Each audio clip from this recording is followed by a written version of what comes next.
Welcome to the One Puff Media Podcast, brought to you by the High Index, bringing you real conversations with people shaping the future of cannabis. Join us weekly to go behind the scenes of tech and innovation powering the plant. Come roll with us. Hey, welcome back to One Puff Media. This is Alex, James, and Billy, your hosts. And this week we have today's guest, Bill with CNS Insurance. How are you today, sir? Hey, I'm doing great. How you guys doing? Great. Thank you for joining us, Bill. Oh, I'm happy to be here. Thanks for having me. This is awesome. It's our pleasure. Our pleasure for sure. So tell us a little bit about yourself and CNS Insurance and let everyone know what you're all about here. Sure. Well, I've been in the sales industry 32 years. I may not look it, or maybe I do. I don't know. But got in the insurance business about 9 years ago after working in the radio industry, selling ad space to like Volkswagen, Red Bull, Rolling Rock Town Fair, Strawberries, might remember them, records and tapes. And a good run in technology. And then about 9, 10 years ago, I decided, I'm 46, 47. What am I going to do the rest of my life when I grow up? And I had some friends in the insurance business, and I didn't really know much about the business. And quite honestly, I had a very stereotypical view of a male-dominated industry, guys with black suits like Ward Cleaver and with military haircuts running around, selling insurance. And that was nowhere near the truth. So I joined CNS about 4 or 5 months ago after a 6-year stint at Charles River. Had a great time at Charles River. That's where I got in and started the cannabis program. CNS just has a great opportunity for myself and my family. It's also a much bigger agency with 4 offices instead of 1. And a lot more employees and a lot of very senior level people like myself that we can work together and bounce ideas off of. That's awesome. And so was this your kind of first transition into the cannabis space, or did you dabble in your previous insurance life as well? Yeah, my previous insurance life, it wasn't available here in Massachusetts where I am. They legalized it in 2016. I got into the business in 2016, but the first dispensary didn't show up in 2019. So we were thinking about it, excited about it, but at the time, the owner of the company, my first company, said, we're just not we're not going to be, going into cannabis insurance. And I said, gee, may I ask why? We do breweries, and I'm sure some of our clients have 3 martini lunches and everything else. And he was very, very concerned about reputational risk. The agency had been around a long time, like probably 3rd generation in the same spot. And they were just concerned that their personal lines people, the home and auto people that have been with them for 40 years would be like, oh my God, you're insuring companies so they're on every street corner. It's wacky tobacco, the devil's weed, whatever. So that was his version. So that actually set things in motion for me to think, I got to get out of here because I really, really wanted to do it. And unfortunately, the place I was at just wasn't going to do it. Luckily, the story goes real quick is that the next day, a headhunter called me out of the blue. And he said there was a company that's looking for a guy to start up their cannabis program. I'm like, yeah, you kidding me? Like, and the office was Sign me up. Ours aligned, yeah. Where do I go? Office is 4 miles from my house, so really Nice. I could walk there if I really had to. I never did. And started up the program, and we hooked up with some national style cannabis companies. We even had an exclusivity agreement with one of them. We're in Mass anyway. We were if you wanted to do that company, you had to go through us. So that was really good for the first couple of years. But then everybody, got into the game, and before you know it, we got 6 or 7 viable companies that we're representing. All the mouths have to get feed, right? And people are kind of infighting. I was only one guy. I can't give everybody a ton of business. Plus, a lot of these things, when people are getting licensing and raising money, they could take 8 months to a year to a year and a half to even get off the ground. So it's not like they're opening up a car dealership and 2 weeks later, the cars are there and they have employees so we can insure them. So it was very much of a waiting game the first couple of years, and really building that. I don't want to say Rolodex, but building a list of potential customers. Yeah, That's awesome. And do you find it now to be similar in that when you stand up a new customer that you still have that lead time before you can turn on any revenue with that customer? Great question. So as we matured and branched out and different lines of insurance were offered, typically, I'll use a dispensary, if I may, for an example. Someone will say they bought a building. There's nobody there. There's nothing in it, but we need insurance to obviously protect the building. Then they'll need some, in Massachusetts anyway, they'll need some product liability and general liability to get their provisional license. So that comes on board a couple of months later. So right away, we got 3 lines of insurance with them: product liability, general liability, and then the building. And then a few more months, they're going to put equipment in there. Now you got contents. You don't have equipment breakdown because you're not running anything. But you have contents, and then you got the guys and gals that are putting in security systems and the fire suppression systems, fire alarms, and it's really like putting together a tower. Start at the base, just keep going up. So we made sure that we educated people and got the people very early. Something I still do today, to let them know that this is unlike anything they'll ever deal with. And what I mean is, it's its own baby, its own animal, sometimes its own monster, depending on who you talk to. Cannabis insurance is completely different if they used to run a shoe store, a local pharmacy, and car dealer. You can't compare it. It's nothing like it. The rates are all over the place. Lots of compliance, as you guys know, lots of restrictions. It's just completely different. And I have to really, in a nice way, drill that home to folks. Are the rates higher? That's what I was going to ask too. Oh, is it? Same thing? The rates have come down drastically, in some sense of 40 to 50%. It was only a couple of people. I would get a lot of complaints as to why, these are so high. Yeah. I probably hear that on almost every single call, whether it be cultivation, delivery, a dispensary. And it was because, again, it's scarcity. There's two companies doing this. One might not even, for whatever reason, their financials aren't in order. You're a brand new business. They may not even want to insure you. So a lot of times we were only left with one choice, sometimes two. It wasn't traditional brokerage where you can go out to the market and have, 5 or 6 people bidding on it and then break it down from there. So the rates were very high in the outset. 2 years ago, I don't know if someone waved the magic wand or whatever, but they really, really dropped like 40 or 50%. That's awesome. We found that out with merchant services too. Our rates inflated because of the business that we're in. Pretty horrible. It's crazy. Whenever someone says, "Oh, you're in the cannabis business," like all these bells and whistles and like a fairy dust falls from the sky and everything else. It's amazing. Yeah. Are there certain pieces of the cannabis industry, Bill, or certain cannabis companies that you guys just can't touch, or are you guys involved with anyone in the cannabis hemp space? Yeah, great question. We really do. I don't say, we do it all, but we do. We do something from professional liability. So if there's a consultant that is advising people with millions of dollars and they give them some wrong advice, that consultant, much like a doctor with malpractice, probably wants to be covered. So we do stuff like that. The big one right now, as you guys may know, is Employment Practices Liability Insurance, 𝗨𝗱𝗏𝗍. Last year it was the number one type of insurance that had the most claims. Average claim in Massachusetts was small, 67,000, but that was the average. And that is you're at work and I'm a manager and I say something inappropriate to somebody, or I harass somebody on their religion, their sexual identity. Even things like, hey, I've been working here 3 years and I never got a raise, so failure to promote. And you got to defend yourself before the judges throw these cases out. And some are frivolous, some are not. So in that insurance, that Employment Practices Liability Insurance will cover the attorney. You may get to 20 or 30,000 until they deem the case, they throw it out, but someone's got to pay that. So yeah, Employment Practices Liability Insurance. A lot of people look the other way. They say I don't need it, but again, it was the number one type of insurance for claims in 2024. So because Interesting. the industry isn't federally legal yet, how do those things look when we're talking about those kinds of cases that get brought up and there's an employee suing their previous employer because of whatever kind of workers' comp issue you can claim or whatever kind of bias that was put in place? Without the federal laws being in place, do the feds come in as far as like workers' comp? Is there any federal entity that plays a role in these kind of suits or claims that gets filed? Yeah, it's a great question, Alex. Not to my knowledge, it's all the state courts and things that happen in the state. You would think the feds would trump any kind of state laws, like I say, because it's not federally legal yet. We don't get involved in the federal court situation. One quick thing about 𝗨𝗱𝗏𝗍𝗏, if I could backtrack for a minute, this can happen a year or two after you leave the employment. You could maybe get counseling somewhere and someone brings up something in your past. So that did happen at the job.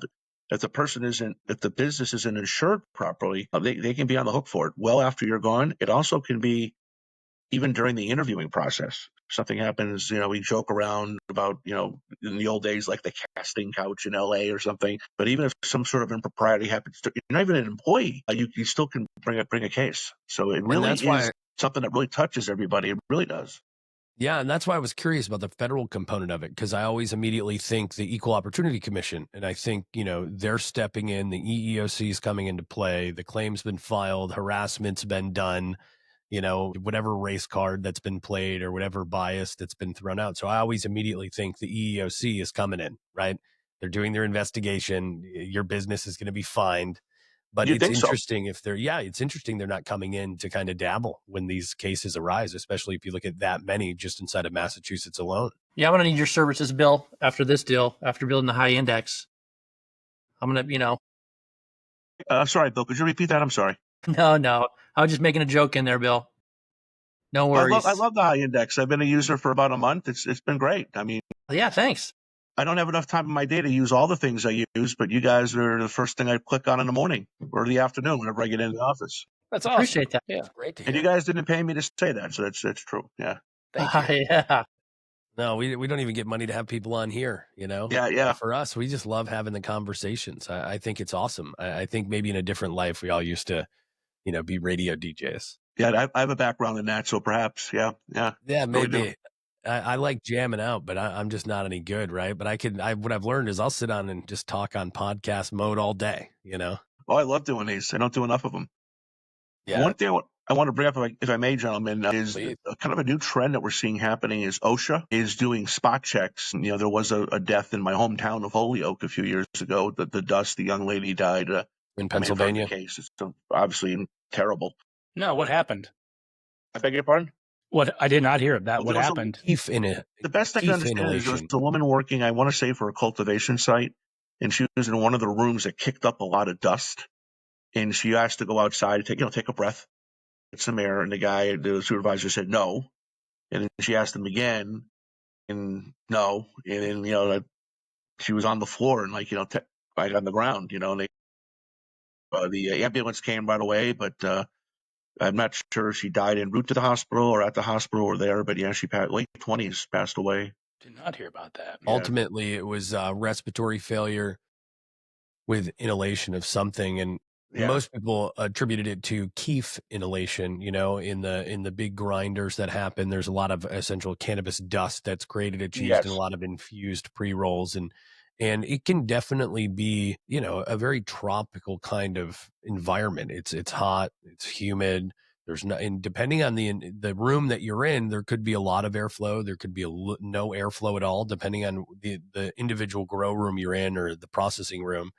And for whatever happened, she had some kind of asthmatic attack and she passed away very tragically. And this happened, gosh, I want to think it was either late 2021 or early mid 2022, sometime in that time frame. Was she wearing protective gear at all, like a mask or anything? Well, so it's not really required. That kind of PPE, depending on and this is exactly probably why Bill brought up OSHA, because I was going to ask a question about insurance rates related to biopharmaceutical facilities and farms as they're comparable to cannabis space, but we can get back to that one. But in relation to this, it wasn't necessarily the PPE, because there's no requirement that says you need to wear a specialized face mask when handling this particular segment of the plant or the byproduct of it. So because there's no procedures in place like that in most facilities, it's mostly about cover up your arms.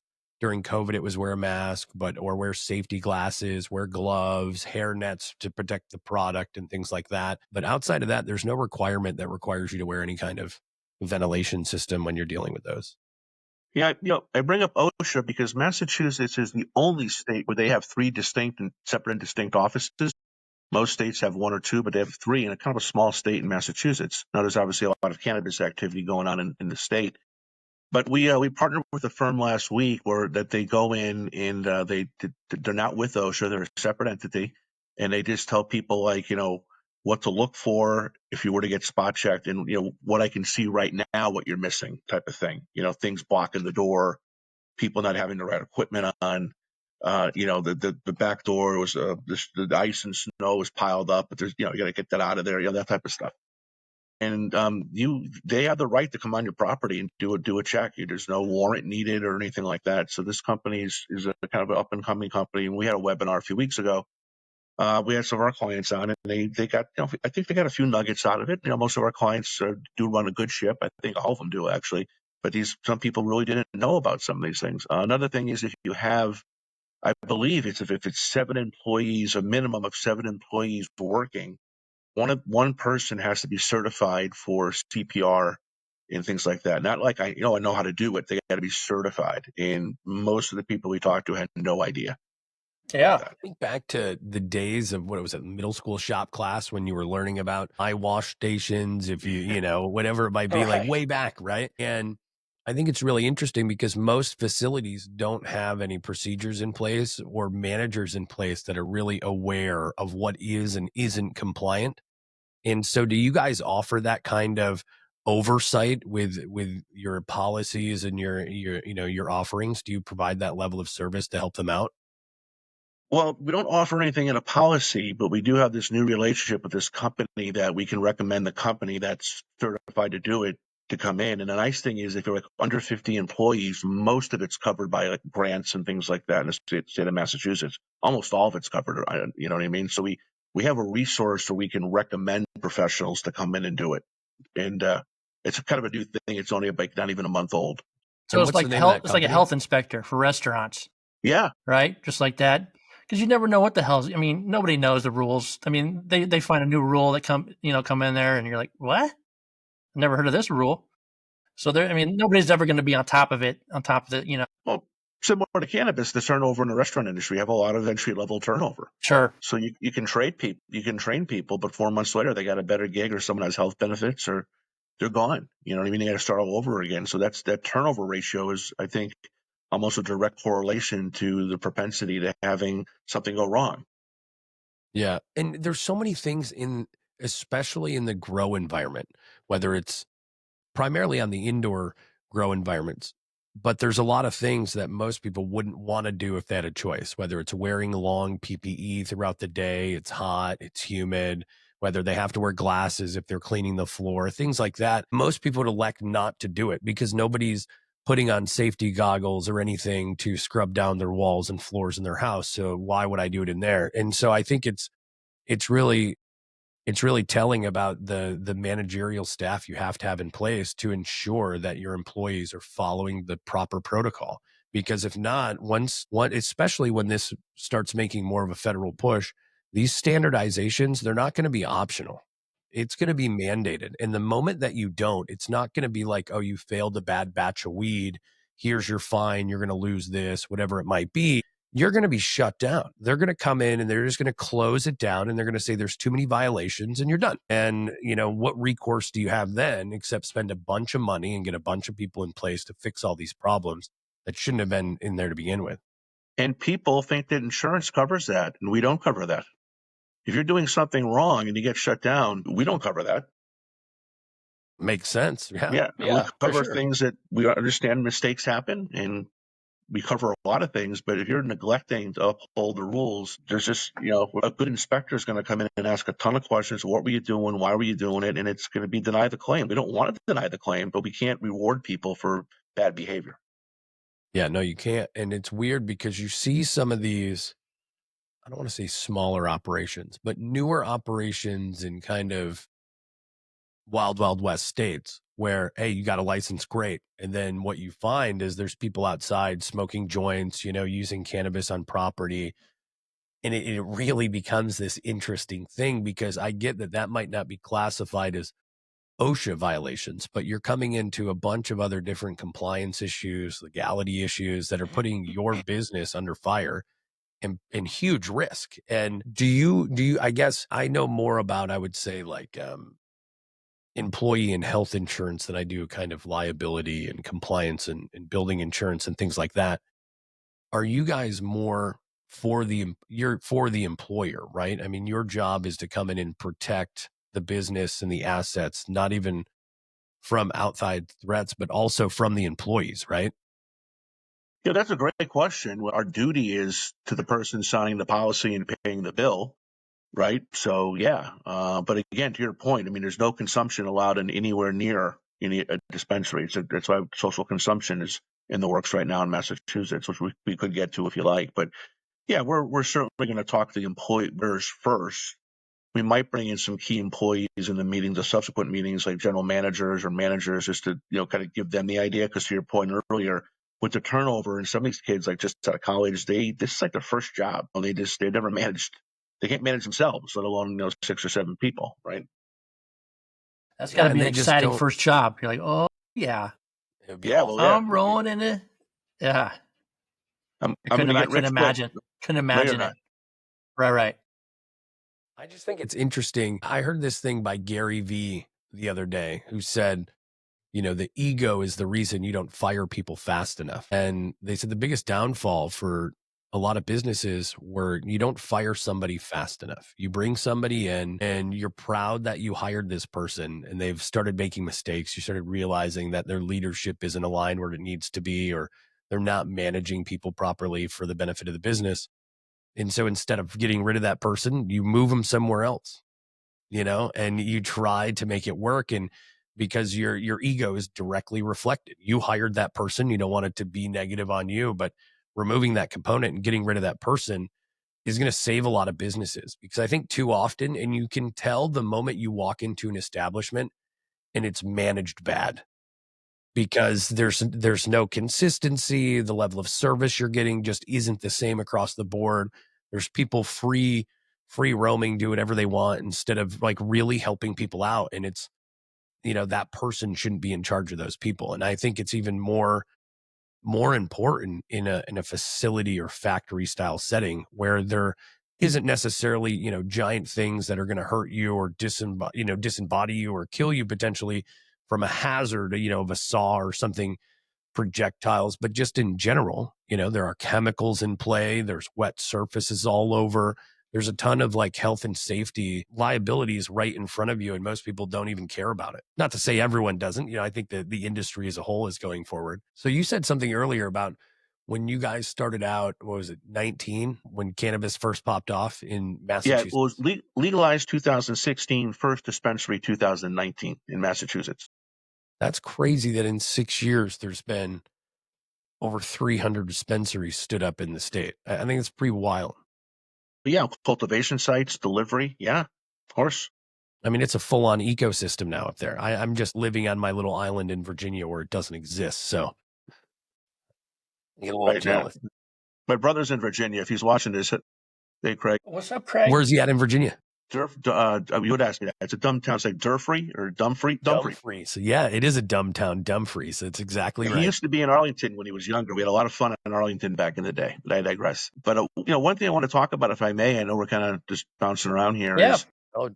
Is when you first meet someone who's going to get into the business, they're getting their license. Most people tend to be, younger. I'd say under 35, and it's the first time they've ever owned anything in the first time they've ever owned a business, and they've bought insurance maybe for their apartment or home or car, but they never bought anything like this. And time again, the number one thing, hands down, I get this question a lot, is the business owner has no idea what it costs to properly, keyword being properly, insure the business.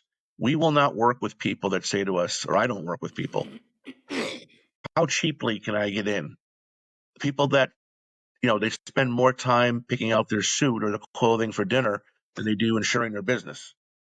This is something you got to sit down with an experienced rep early on in the process and go over all your options. You don't have to buy them all, but go over them, understand them, and you got to realize whatever was said at the water cooler or at the meeting or over here or over there, you're talking to me now. This is what I do for a living. I don't know everything, but I know a good amount of stuff, and I know the pricing because they're way off. They're probably 75% off on what it costs. Yeah. Just like their overall thought of what they're going to pay is off, you mean? Yeah. So they might say, well, I have a 2,000 square foot dispensary. I got 5 employees. My uncle built the building. He's got the insurance on it. It's going to cost me maybe $5,000 a year. No. And to do it right is going to be probably 15 to 20. But again, we're thinking what's at stake. That's to me, that's not really that much money. Yeah. Did your insurance stack with employee insurance as well, like health insurance, or is it strictly? That's strictly off to the side. Yeah. Okay. We work with companies like PPOs, if you're familiar with those guys. Yep. We work with some of the top PPOs. They refer business to us. We refer business to them. But just getting back to the point, I can't stress enough that when someone thinks they're just going to buy general liability and product liability, we're opening up ourselves. We have errors and omissions insurance on us at our company, as all good companies do. And if something were to happen, then they want to know why I didn't bring up workers' comp or EPOI or professional liability. All I got to do is bring it up. You don't have to buy it. I just want to make sure they're aware of it. 9 times out of 10, they had never heard of any of this stuff. How do you guys compare with like a 𝗨ici𝗂𝗿𝗄𝗿 or another predominantly online insurer that a business could go to? Or are businesses even able to go out and secure insurance in the cannabis space right now? Do you mean like are they able to buy it online? Online, yes. I'm sorry, online. Yeah, there's the 𝗨ici𝗂𝗿𝗄𝗿. I think maybe 𝗨ici's got something out there. I never want to disparage anybody. I think that fits the need for much smaller businesses. But in this business particularly, you really have to go on site. And why you have to go on site is the applications that we do. I'm doing one today. It's got 242 questions. Now, most of them are yes or no, but that's a lot of questions. And and I guarantee you the business owner isn't going to know 20 or 30 of those. So now it's going to be another week or two until he gets that information for me. So you have the underwriters, which are becoming increasingly challenging, not difficult, challenging to deal with because it's been a very shrinking universe since COVID. They ask a lot of questions. Why is the rug going to be purple in that place? I'm kidding around, but they just ask a lot of questions than they did when we first started. We need to know when the roof was on, and I don't think you can do that from sitting behind a desk because when people are speaking to the prospect, they usually don't know the answers. Like, when was the wiring done? When was the plumbing done? When was the roof done? Geez, I don't know. The landlord doesn't know either. Well, you got to find out things like that, and then they want to see what's abutting the building, what's next to a chemical plant. Quarter mile down the road. Right. The internet's not going to show you that, nor is the person putting in the information probably not going to divulge that, right? Do you guys have your own underwriting teams, or do you use a third party for that? Yeah, so how it works is, to answer your question, we don't have underwriters, so we're brokers. So people come to us, and then we have to go to the underwriter we're assigned at, like the CanGens, QuadScore, 𝗨희𝗱𝗿𝗄𝗏, Karma 365, Alchemy, whatever place we're going to where we think it's a good fit. It's like putting together a puzzle. We have to go to the underwriters there, and we're at the mercy of the questions that they ask. And it's, again, some of them are very seasoned, some of them are just out of school, and it can be a little crazy sometimes. Do you guys typically know, going into an engagement, do you typically know which underwriters you're going to align a particular customer with, or do you solicit all of the underwriters and see who comes back with the best quote basically for you? Sure. That is a great question. Thank you for that, James. We know that there are certain companies that really, I don't know if you guys know what TIV is, total insurable value. So they say our total insurable value is $5 million. Well, that gets eaten up right away because it's not just the building, it's also the property and everything else. So someone has, a huge 70,000 square foot facility, lots of employees, lots of equipment. They're not going to be able to fall in that under 5 million TIV. Most of our people have 25 million. But to answer your question, yeah, there are people that are really good for like entry level small businesses. There are people that are middle of the road, and then there are people that are not say high end, but just larger businesses, larger sales volume, 10 million, 15, 20 million in sales, lots of employees. So it kind of goes to small, medium, big. And we know who to slot there. It usually comes down to two people. And you kind of battle it out, who wants the business, who's hungrier. Time of year, it's like buying a car sometimes, who's hungrier. The quarter's ending, we got to hit a number. Some companies are public, some are private. So yeah, but that's a great question. I hope I answered your question. You did. So in the insurance world, for our listeners and from my own personal knowledge, when you take a policy to underwriting, is that company, the underwriter, are they the ones that actually would pay out on any losses, on any claims? Okay. You mentioned so they're taking on the policy. Yeah. So we give them an application and they issue a policy. So we're giving them an application where the person swears on their firstborn that everything they filled out and answered is true to the best of their knowledge.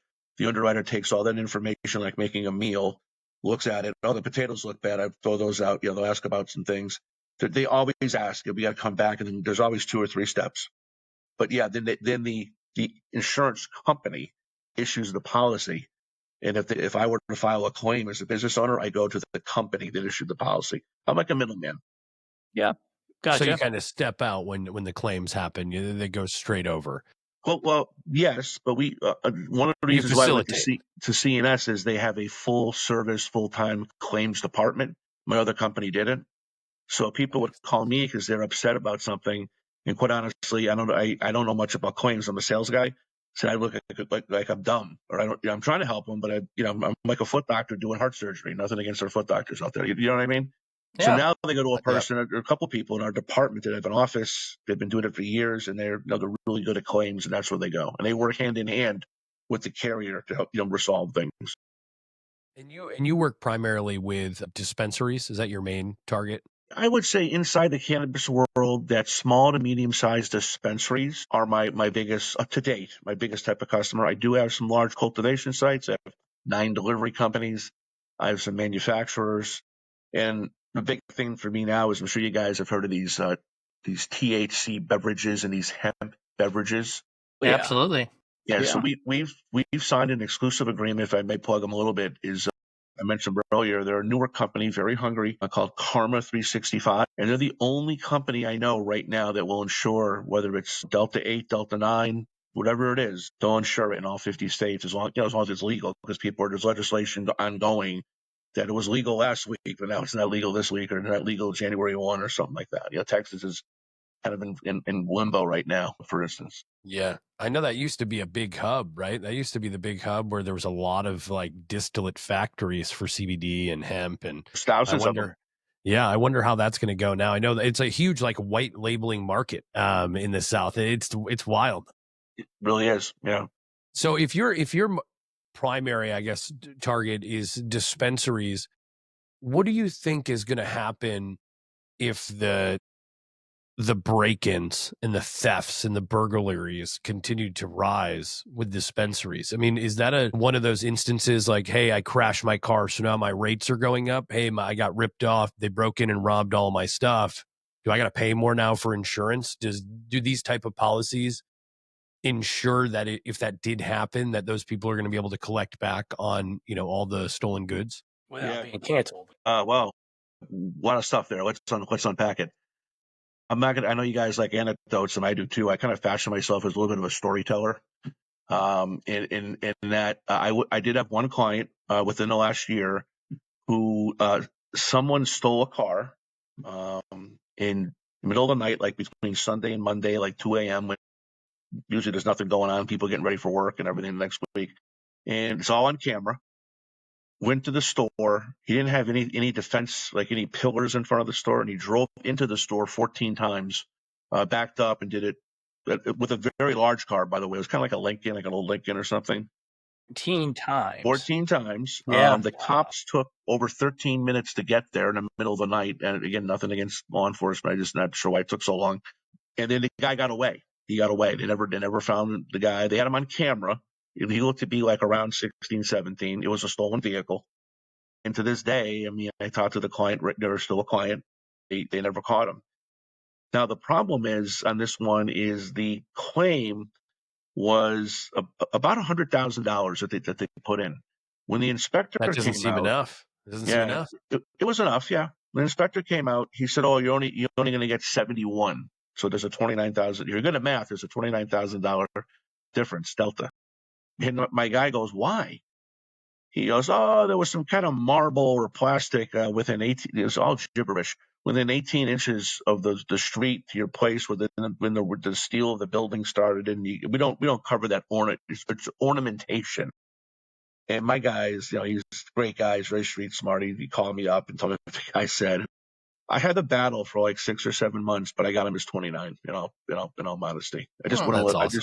I just would not give up. So now I have that guy's workers' comp. I'm about to get his auto for delivery. Someone that works there, I have their personal home and auto because I stuck with it. Not a heck of a lot of money. It was more of a principle thing. What does it matter to your client, though? I beg your pardon? it mattered to your client. Yeah, big time, big time. So yeah, that's all that matters. I mean, That's it all mattered that to your matters. client. You took care of it. That's Yeah. awesome.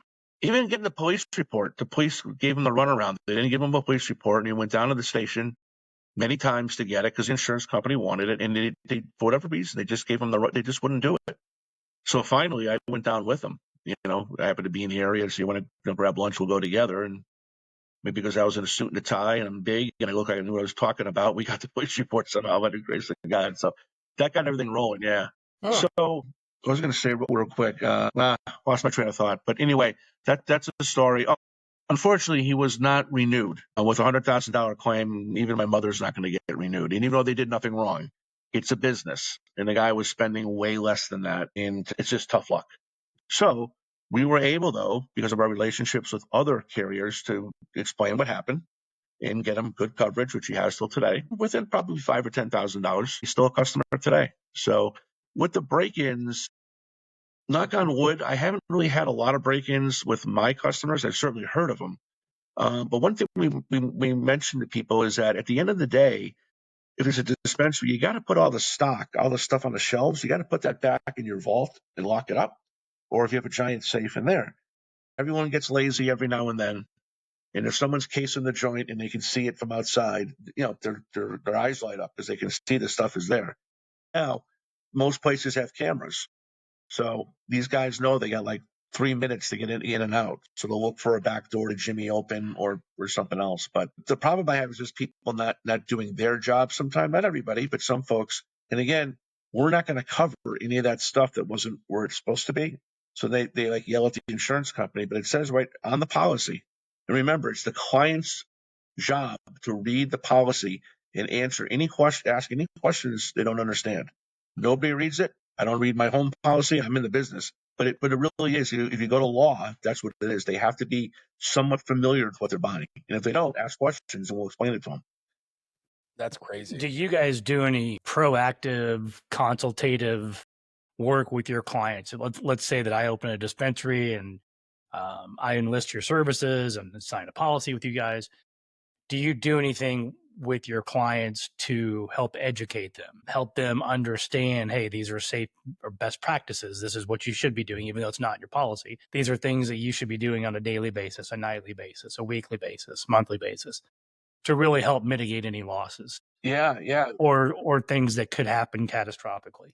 Yeah, great question. I think we do a solid job on the catastrophic stuff. Probably could do a little bit better job on the minor stuff and some things you should mention. I can't think of anything right now, but yeah, I can answer for the whole team, but like myself, I should do a better job. But a lot of that stuff does come in. That's why the application process is those 242 questions. That's just one part of like 3 or 4 documents. Workers' comps over here is totally separate. So when we're going over, a lot of people are like, well, why am I answering this? And why am I answering that? And that's when we'll come up with, they may not buy a policy for 3 or 4 months later, and we'll certainly reiterate it. But that's during that application, getting to know you, where we do get some pushback, and that's only normal about certain things. There's a lot of educating going on before you become a customer. I can't tell you that enough. You broker nationwide? I'm not aware if Nationwide does. No, I mean, do you broker nationwide? Are you? Sorry. No, I don't. We don't like Nationwide. We don't like State. We don't like Nationwide. We don't like State Farm. None of those guys. Here's what I tell people. I have a few clients in Jersey, a few in Vermont. I'm one guy. I do most of my business on referral. People refer me in for various things. But all the people I use can provide quotes in any state that has medicinal or recreational marijuana. And of course, the other states that have hemp, because hemp's legal everywhere more or less right now. So there's not any, I do everything. There's not anything I can do, nothing that I can't do. But I don't, so I wake up in the morning and go, I think I'm going to call guys in Missouri. I mean, no one knows who I am there. So, you know what I mean? I am excited about Minnesota, what's going on there. So that might be a place I think maybe get a summer house. It'll last about 2 weeks in the summer in Minnesota. Yeah, but good question. Yeah, I find that some people, not everybody, they like to work with a rep that kind of is in the neighborhood, like at least they live in the same state, you know what I mean, that type of thing. Not everybody, but some people do. Well, I think cannabis is more niche, you know. Yeah. You know, but everybody wants a piece of it. You know, all the insurance companies. Oh yeah, no, I'd love to get more customers in other places. Sure. We got one in Virginia. but it's more of an internet-based business that's domiciled in Tennessee, that type of thing. So kind of nutty, but yeah. With the break-ins that are happening, I personally think it's more associated with the black market versus anything else, right? Because anybody can go steal booze and break in anywhere and go steal anything. And I remember being younger, and I swear there were gas stations that were getting broken into at night, and people were stealing cartons of cigarettes because they could sell them. And so I think that's why it's happening, right? And so if we can get a hold on the black market, I don't think people would be as prone to break in and steal a bunch of weed, just like they wouldn't break in and steal a bunch of beer, right? And what are you going to do with it? You can only do so much, right? It's just going kind of back to James's question about what could have been, is there something you would tell somebody to do or kind of steer them in the right direction to help their liabilities or protect them at night? Most medical states mandate that the cannabis has to be moved, has to be locked back in. Because that isn't necessarily a mandate for the rec side, does that increase the liability for the business to be insured if that's something they don't do? If that's just a comment, hey, we don't lock everything up, this is how everything's stored. Does that increase the rate that person's going to pay, or does it decrease the likelihood they're going to be approved? They probably, at least the people I use, if you're telling me that you're not going to lock stuff up on like a regular basis, we probably wouldn't insure you. Yeah. Because again, because they're not locking it up, it's not going to be covered. See what I'm saying? But to answer your question, and I don't do any medicinal, for recreational, I tell people to get as many cameras as you can. I mean, they got to be hooked up to all the windows anyway, with alarms and things like that. Access control, critical. Yeah, and then your lighting should be on a timer. So it looks like the lights. The guy walking by at 3 a.m. probably knows that nobody's there. But if you can just have the presence of maybe someone's in the back room, you just never know. Maybe the guy's crazy. He's in the back room. He'll come out and attack. He'll fight you. Who knows, right? So the timers, the lighting is critical. I also, and people never do this, but I also ask in some of the smaller, like more bucolic towns, I ask people if they know how often do the police do like a patrol? Do they come by every hour, every 2 hours? Not that I'm trying to rob them. I just want to know. That's a really good question to ask like your local police department. Again, small towns, they don't expect New York or Boston to do this, but there are dispensaries everywhere. You know what I mean? If you really think about it. Are So there any definitely the one-off? cameras, the loss control, the lights, the cops. That's pretty much it. Are there any kind of one-off external things like that factor into you being approved or the policy itself that's kind of out of your control that come into play with the underwriting? Are you asking me Like it's- something? I'm sorry. Could you just kind of rephrase that? Yeah. So you mentioned the police time to get there was like 14 minutes or something outrageous. If you have a dispensary that, let's say, doesn't have a police station inside of like 15 minutes, or let's say you're a cultivation facility that doesn't have a firehouse within 20 minutes, or anything like that are kind of way outside of your control, do those things play a factor when the underwriting takes place? They absolutely do on the fire side. It's called protection class. Great question. One being the best that you're in downtown Boston and 3 blocks away, there's a fire station. But if you're way out in the boonies and it's going to be at 15 minutes on a good day for the volunteer fire department, has to get alerted, then get into gear, then drive out. By then your barn's down. I mean, let's just face it. People get upset, but I tell them when we talk on the phone, I say, I see you're on the map. I see you're like a protection class 9. I've been doing this 9 years, and nobody protection class 9 has ever been insured in the marijuana business. But it's also the same if you had a maple syrup place that was protection class 9, and you're making maple syrup, but it's the time it takes for the fire department to get there to put out the fire, and it's just they can't do it in time. The risk is too much for you guys to assume. They're going to lose every time. Either people What are going to get hurt. Yeah. What happens to those facilities? What kind of recourse do they have as far as protecting their assets? Good question. I don't know the answer to that. I wish I did. I don't know. I would imagine, again, you're going to pay through the nose for this because it's a real one-off specialty thing, that there are companies that will take a risk depending on how the building is structured. Is it from 1722 or is it, was it just revamped 5 years ago?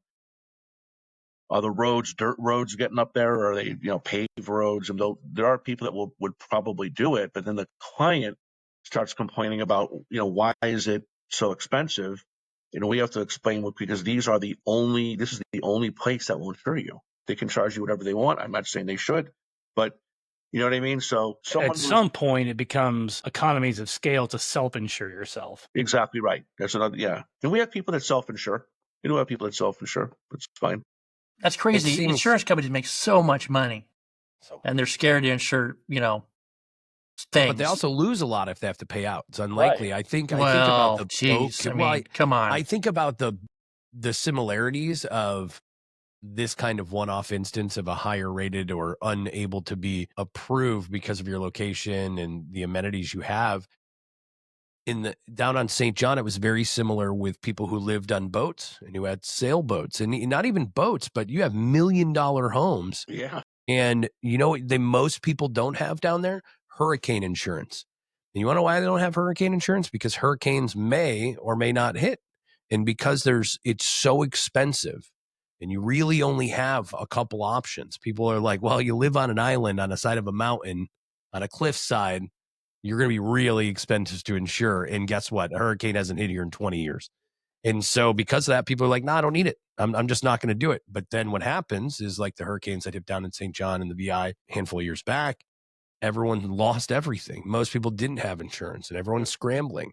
And then the people who did have insurance, those insurance companies had to pay out a lot of money because guess what? It never happened like that. So I think it's really interesting. If that company, let's say this grow facility out 50 miles away and they got 25-minute lead time before they're getting any fire rescue services out there. If they were to spend the buku dollars it would take to install a fire hydrant locally or provide some kind of fire suppression system, does that help, reduce down the insurance or increase the likelihood they could be approved? Yeah, if they had a full service fire sprinkler system that covered 100% of the property, then we're talking a new game. But did they want to pay whatever that cost to buy, maintain, insure?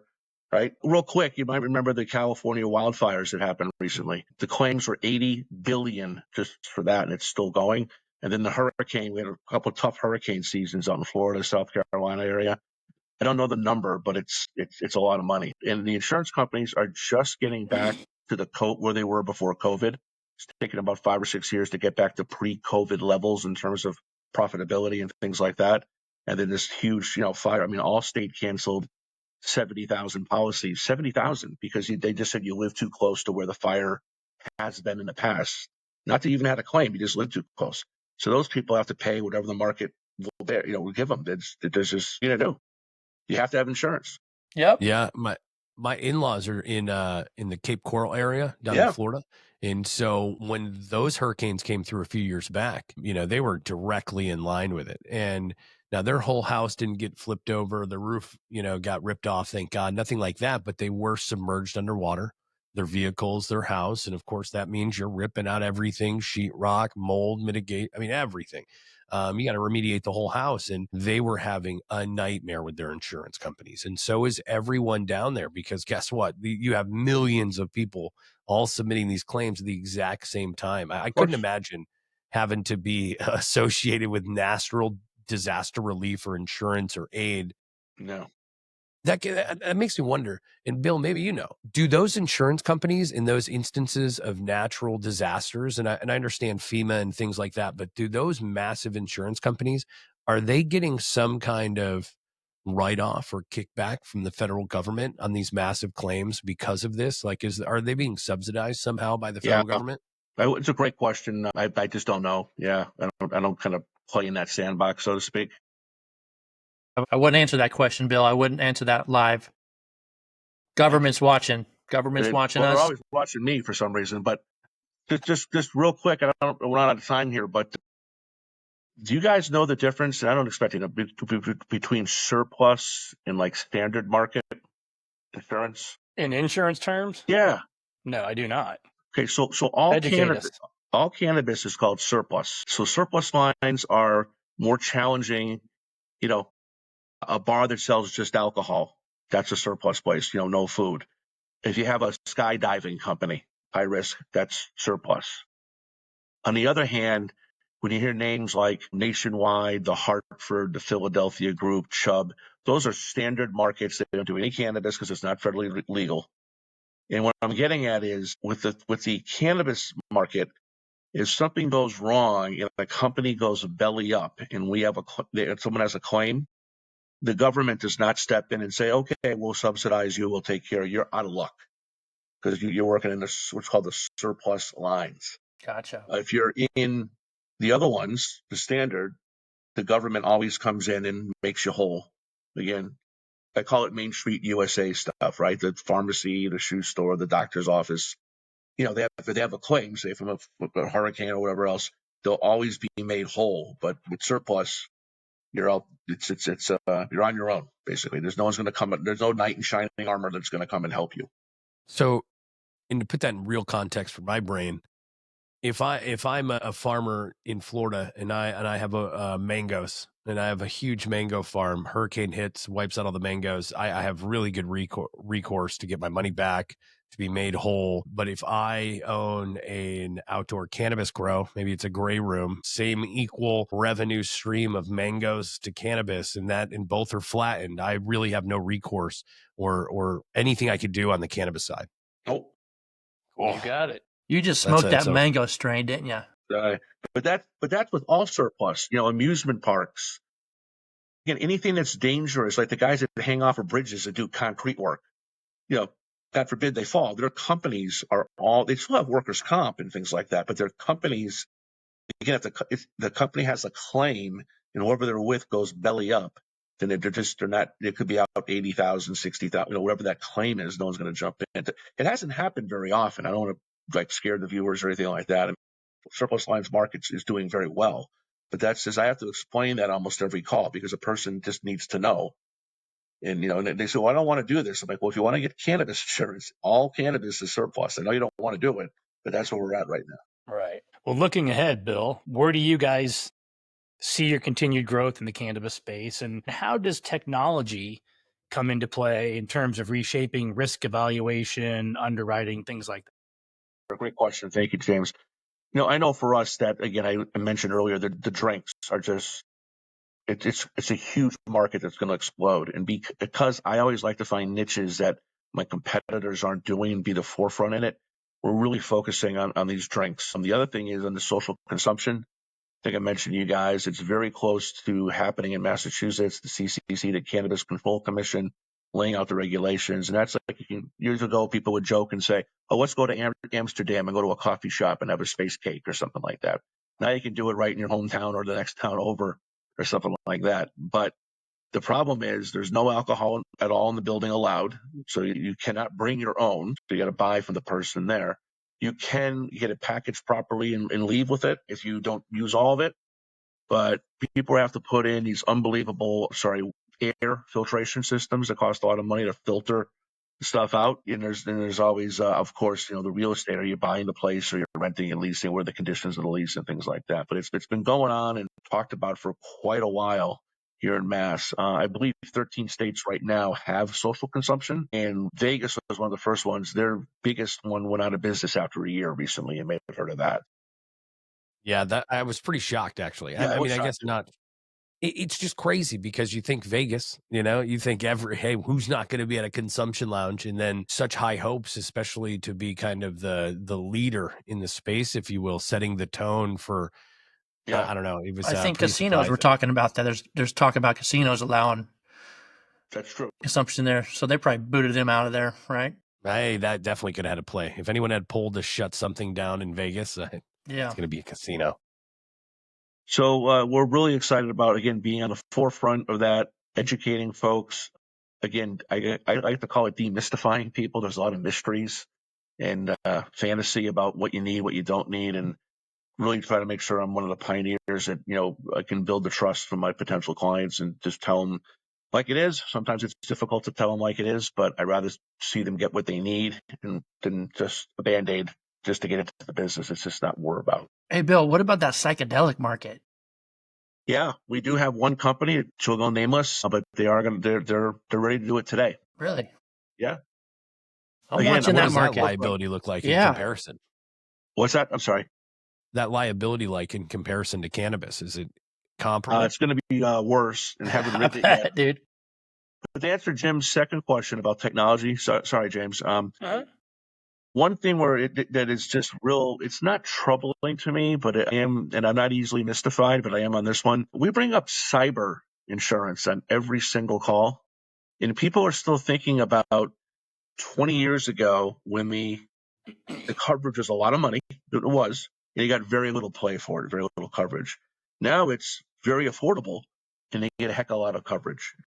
Big I thing, don't, yeah. Tell us what that is, if you don't yeah, mind. so I'll give you a couple of examples of what we've seen. I'm an intern and I work at a dispensary, and someone calls me up and says, I'm Mr. Smith from the bank, and Dave Smith, your owner, needs to transfer $10,000 into the account. Could you please get his birthday for me and social security number? So the person, they're from college or working, they want to do good, want to please everybody. I don't know how they get it, but they somehow get the information, and you give it to this guy who's a negative intruder, and all of a sudden the money's gone. 10 grand's gone. Unless you have a policy, you're not getting it back. Insurance policy on it, you're not getting it back. That's one thing. Social engineering, ransomware. All these people tell me that, well, if my dispensary is down for a week or two, I'm probably going to be out of business. Great. So you need ransomware. What's that? And I tell them what ransomware is, and $5,000 for the year? Yeah, that's what it is. Well, I don't know. I guess I'll just roll the dice, even though they've invested, $1 million into the business. They're complaining about 5,000. So the ransomware, they don't necessarily give you the key. You can pay them $5,000, and you got to, 20 grand, whatever it is, and you got to trust them to give you the coordinates to get back into your system. So that's ransomware. The other thing that's real serious is what's called personally identifiable information, PII. A lot of these folks say, be on our loyalty program. I need to get your name, your address. Well, that's not personally identifiable information. But when you get into your phone number, your credit card number, or a way to contact you that's unique to you, and that information isn't stored properly somewhere, it's a huge problem. If someone harvests all that information, you're fined like $7 to $10 per person. If you didn't have what's called a WISP, which is an internet security, wireless internet security program, something or other. I mean, it's a thing to do. Like if you get hacked, what goes into, you have to go into play right away about what you have to have a go-to person there, and no one has it. It's legal, and it's a law in Massachusetts. I think there's 2 people going around the state, knocking on doors trying to enforce it. So it's $7 or $10 per person. You got to buy everybody like a year of people with your credit report, whatever that's called, like LifeLock, stuff like that. Mm-hmm. And then all the fines are on top of it. So again, all that information, all that money is more than the insurance program. The other thing is reputational risk. 67% of people surveyed said that if they know of a business had some sort of internet problem, they would not shop there again. And that's a lot. You lose 2/3 of your customers. I'm sorry. It's a weird, cybersecurity is such a weird thing because most people are so forward on social media. They don't give anything, they just throw everything out there. Hey, this is where I am. This is my information. Hey, this is all the stuff I bought. Here's receipts and all this stuff. And people really are just really frivolous with the information they provide online. And do you guys offer, I guess, reduced rates if those people are going through DOD style yearly phishing and PII online compliance trainings? I know that I used to send my employees through that on a yearly basis to at least cover some of our groundings about, hey, at least the people are made aware of this. We're not going to be scammed about it. And then I guess the second part to that, what can people do to, lower their rates on cybersecurity and, really stand up what they need for their operation, even if it is a cultivation or a processing facility, something that maybe people aren't even thinking about, cybersecurity, insurance, and things like that? Yeah, great question. Well, first of all, the rates are really never lowered in insurance. Just going to be very, very honest. We think when people do things like go to training and enhance their awareness, it's like a good thing you do for the business. Now, if there's some sort of program that says if you go to this DOD training, we've made a deal with all insurance companies to cut your rate by 10%. Of course, we would honor something like that. But what was your second question? I'm sorry, Alex. Yeah, it was just about what individual companies can do Yeah. to make sure that they have things in place, or that they even go down the right path to make sure they have the right insurance in place for Well, cybersecurity. they can work with their IT company to spend a little extra money and make sure they're really buttoned up with all, different things to protect them from intrusions. So, work with an IT company. You got to school your employees that no one transfers any money to anybody without talking to the owner of the company. They don't care if the guy's That wife's just on the makes so much sense, right? You just think that's the most commonsensical thing you've ever heard, right? Right. Hey, don't send people money, guys. We're in the business of taking money, not giving money. It seems so simple. If they do it to enough people, the thing is, some people actually act on it. It's crazy. So there's that training. There's again, when you're getting information to people and you're getting that personally identifiable information, every employee should know where it's stored, how to get at it, how to protect it, things like that. So really, We really, went down that rabbit hole. We went down that rabbit hole pretty heavily when we started building the high index, how we were going to secure not only our user data, but the actual contact data we were compiling, how it was going to be held, what type of either physical stacks or cloud environment we were going to go with. Obviously, no one goes physical stacks anymore, unless they got something crazy going on. Compliance was a massive component for us as we were pushing through, because the last thing we'd want is to fall into an issue where we're hacked and we weren't compliant, and now we're liable, personally liable, for everyone's information that has now been linked out there, leaked and taken. And luckily we don't store passwords. Everything's encrypted and 2-point authentication, and in our environments in which we store information is of the utmost importance for our users. And so I think that's great that you guys not only offer that kind of information to your customers, but also an avenue to make sure they're secure in every way. I think it's awesome. They don't buy it a lot. I can tell you that. They rationalize it out loud, and we don't make a lot of money on $5,000. I can tell you that on the commission. I mean, instead of asking them, I need a new Bentley. Can you sign right here? I mean, I would think you would definitely want it for a dispensary, especially if you have employees connecting to a Wi-Fi network, which they are. They're in the break room, they got their phone out. Who knows what they're accessing, how they're accessing, if they're on the work network or if they're on their cell phone service. And then you have managers potentially sitting in the back on a computer. Who knows what link they're going to click and what email they're going to fall for. And then, like you said, you have those individual bud tenders up front who are interacting, taking phone calls, and then not to mention all of the data from your daily users, the transactional data, not to mention everyone who signs up for a newsletter or a list. I couldn't imagine. And to be quite frankly, I never thought about it until this conversation, is the importance of that level of insurance for something that people are coming in and using your open Wi-Fi as a guest or something like that. Yeah. I think it's fascinating. You make a lot of sense. Sense. Yeah.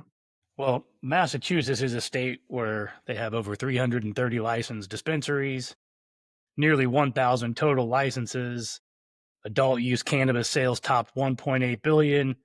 However, operators are still facing banking, insurance, landlord hurdles.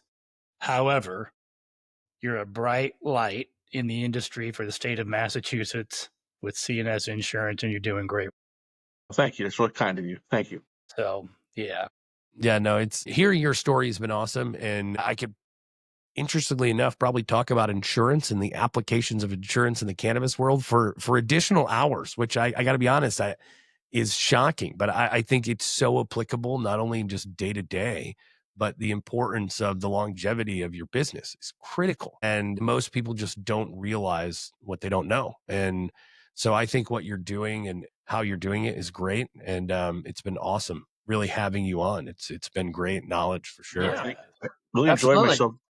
Do we have time for one more thing or for sure. Get it going, man. What are we doing? I wish I would have brought this up earlier. We talked a little bit about brokerage and what I do. And it's important that the potential new customer picks a broker that they're comfortable with, and whether it's me or anybody else, and says, I'm going to go with this individual. I'm going to fill out the application. I'm going to be truthful. And I'm going to let this person, Mrs. X, Mr. X, go to the market and find the best solution for me. That's like a dream come true for me when people do that with me.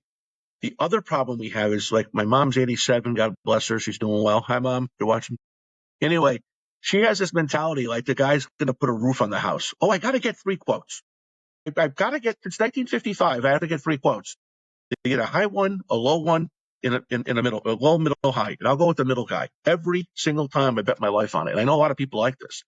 The problem is when you engage 2 or 3 different brokers who all talk to the same companies, you have a different level of expertise with the broker. This just happens by nature, just like at 3 doctors. There's different levels of expertise with doctors. The underwriters get a little, how do I say, ornery when they see ABC company coming over from 3 different people, because right away they know that that person, that business owner, is doing a price play. They're trying to get into the market and get it for the cheapest I can do. And we just don't want customers like that. Sounds funny because, again, 100 times out of 100, they're just not insured properly. And I don't want to come back. I don't have to testify in court. I haven't had to yet about why they didn't buy or at least talk about this type of insurance. So I'm saying to people out there, if it's okay to use this platform, if you're listening, it doesn't have to be me. It has to be a broker you're comfortable with. Let that broker do the work for you. You'll be much happier than spinning it around with 3 or 4 brokers that all go to the same people. That's all. That's great that you said that. I guess I've never even thought about, even when we got insurance for the car and stuff, I guess it's a little different. You can shop it around, you're online, you're using apps, Yes. whatever. But Yeah. And it makes sense in like a contractor world, I suppose. You know, if you're going to have a $50,000 deck installed, maybe find out who's going to charge you an extra 20 versus save you an extra 15. That makes sense. But insurance, I do think it's more of a comfortable thing. I think back to when I got life insurance years ago. And for us, it was about who do I want to work with and who's going to be good to me. And it was more about, you know, the fit. You know, I want to make sure that whoever's, Yes. you know, handling my money and my future is someone that aligns, that we have the same kind of initiatives and goals, and someone's going to help me get there. So I think that's great advice. Yeah, you hit on the head, Bill. I remember we had our insurance guy, a broker for 40 years with our restaurants. So, Wow. I mean, he was just, you know, you can go to him for anything. The other thing about the cannabis business specifically, it's not a 9-to-5 business, right? We got people that work nights. They get ideas in the middle of the morning, making potions and products, and they get up early. So when my clients call me, they know most of the time that they text or call me, I'm going to pick up. And I know I'm guys. going to try that with you. Please do. Just you're not a client. We're yet. not a So you gotta be client. a client first. Yeah. But well, our liabilities I tell you, are low, my so we're all my right. wife gets a little, she gets a little, tell them you're off the clock. I said, honey, you married 22 years, been a sales guy. I'm never off the clock. No. You're never off the clock. No, you just never. You guys know. Right. So anyway, one thing that I sometimes have told people is to look at the Google reviews of the rep you're considering. Again, most people that get Google reviews, it's going to be a good review. It's not going to be bad. Look at their LinkedIn profile, the recommendations, how are they in the marketplace? I mean, I've been on a fair amount of programs trying to get my credibility up and things like that. And, ask them, here's a real key question. What part of your business is cannabis? Oh, it's only about 20%. What are your book of business? Mine's 80, 85. So if you're only doing 20%, where's the other 60? Is this something you're dabbling in? Are you a dabbler? I mean, that's okay, but I'd rather work with someone who does it, almost full time. So just a couple. I don't think people use that word enough. I think people need to use dabbler. Dabbler, more. yeah. I think it's got to be put in play more. I mean, that really does make sense. And Bill, how can people get in touch with you in the Mass area, across the U.S., if they want to, chat about some insurance or pick your brain or bring you on? Sure, I'd love to help people in any way with cannabis insurance. It'd be my pleasure. My number's 508-740-3082. It's 508-740-3082. You can also text to that and you can contact me anytime. That's awesome. And do you have a website or an email address that people should reach out to you at? I do. It's a kind of a tricky one. So it's Bill, and then the ampersand or the @ Bill at CANDS. So CANDSINS.com. CNSINS.com. Yeah, so CNSINS.com. Which is also the website. Yes, thank you. I always forget that second S, and I wonder why my emails come back to me. No, that's great. And this has been great. Thank you so much. Appreciate it. Thank you, Bill. It's really been our pleasure, for sure. And we'll have you on again, and I'm sure we'll see you in the future. And to all of our listeners out there, thanks for tuning in. We'll catch you next time when we spotlight people and innovation pushing the cannabis industry forward. And until then, thanks for rolling with us. Thanks, Bill. Thanks, Bill. Thanks, guys. Billy. Thanks, Alex. Thanks, guys. Yeah. Loved it. Yeah. Thank you.